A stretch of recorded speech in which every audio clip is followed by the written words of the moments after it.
Dok, ini kan pemerintah sudah mengeluarkan kebijakan bagi pekerja untuk work from home atau bekerja dari rumah. Lalu juga sekolah-sekolah juga sudah di banyak tempat ini mulai dihentikan kegiatannya. Kegiatan-kegiatan di tempat umum dan di tempat ramai juga dihimbau untuk tidak dilaksanakan.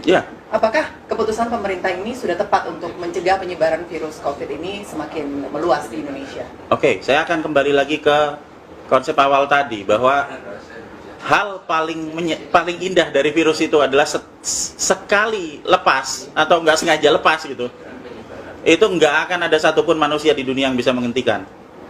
Jadi pada saat kita kemasukan COVID yang baru ketahuan bulan Maret gitu kan, meskipun menurut saya sebenarnya mungkin sebelum itu juga udah masuk gitu, cuman kita nggak sadar gitu kan. Nah begitu udah masuk ke satu lokasi, maka itu akan tersebar ke semua wilayah. Tidak ada yang bisa menghentikan. Dan yang terjadi apa? Sebenarnya kita semua sudah kena kok. Coba kalau kita coba berpikir ulang sebelum diberitahukan bulan Maret.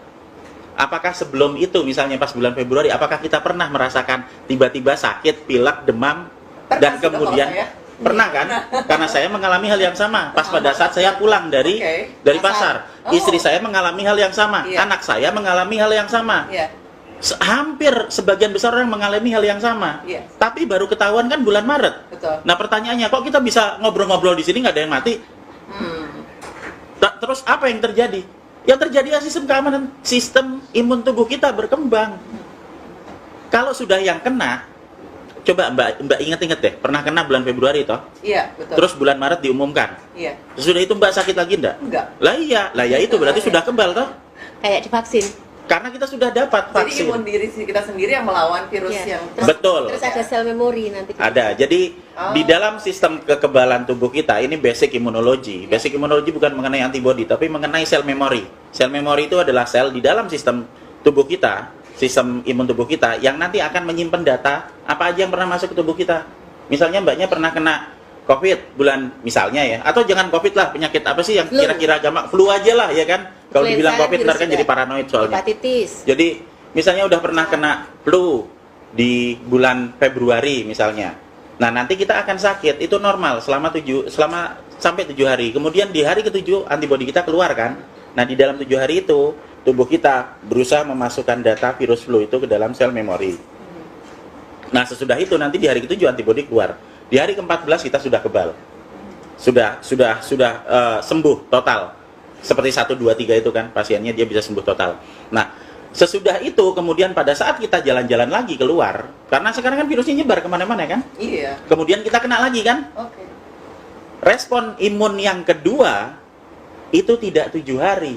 Hanya dalam waktu 1 hari udah keluar antibodinya. Karena tubuh kita udah ingat. Udah ingat, benar. Ada sel memori, itu prinsip utama vaksinasi. Makanya buat yang pernah sakit bulan Februari kemarin, pada saat bulan Maret sampai sekarang, kan kita semua masih bisa ketawa-tawa sambil merokok. Makanya kita kemarin berani datang ke tempat suspek. Ya, itu sebabnya saya datang kemarin pada saat hari Minggu ke Depok, ke pusat lokasi outbreak. Saya akan datang ke situ untuk memaparkan diri saya, sekaligus untuk membuktikan bahwa kalau saya sudah pernah kena, maka saya datang ke situ dan saya akan kembali lagi dan saya dalam kondisi sehat, karena saya sudah kebal sebelumnya. Ini ya dalam tanda kutip sebenarnya ya penelitian pribadi, tapi saya sering melakukan itu untuk banyak wilayah wabah virus, dan beberapa kali saya dengan sengaja memaparkan diri saya terhadap virus supaya saya bisa ngerti efeknya kayak gimana gitu, dan kita semua masih berbahagia dan bisa bincang-bincang sampai sekarang. Jadi kebijakan pemerintah untuk menghentikan sementara kegiatan-kegiatan di tempat umum seperti misalnya sekolah, mall, dan juga kegiatan-kegiatan di tempat ramai lainnya, ini menurut dokter sudah tepat atau belum? Kalau menurut saya sudah tepat, karena apa? Kan sekarang kita bayangkan, ini kan virus sudah nyebar.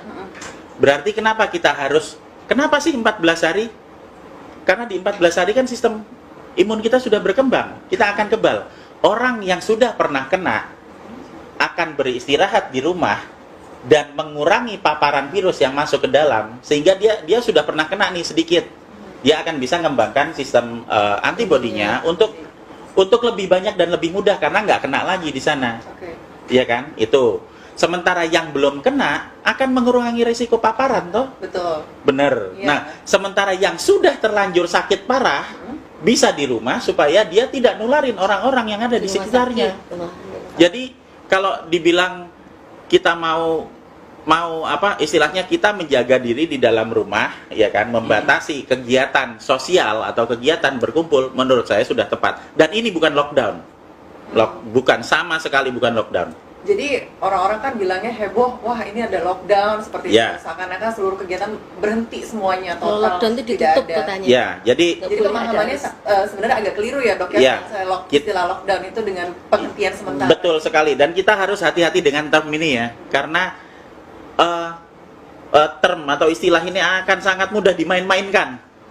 Pembatasan dibilang lockdown, ya kan? Nanti semuanya akan bilang, wah ini Indonesia di lockdown. Padahal itu artinya berbeda. Hanya karena masalah pengertiannya aja yang berbeda. Yang kita lakukan sekarang adalah membatasi kegiatan sosial, ya kan? Bahasa Inggrisnya social distance, itu kan? Social distance. Ya. Okay. Sementara kalau misalnya yang disebut lockdown itu adalah melakukan karantina terhadap satu wilayah, di mana di wilayah tersebut merupakan sumber penyakit dan sumber penyakit ini belum menyebar.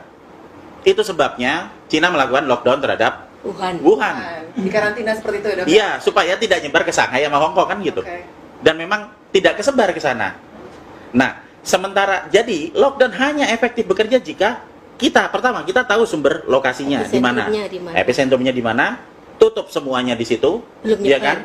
Sembuhkan semua orang yang ada di situ. Dan dijaga supaya orang yang ada di situ tidak keluar-keluar nyebarin kemana-mana, kan gitu. Nah sekarang kita kembali ke Indonesia. Di mana kasus positif sekarang?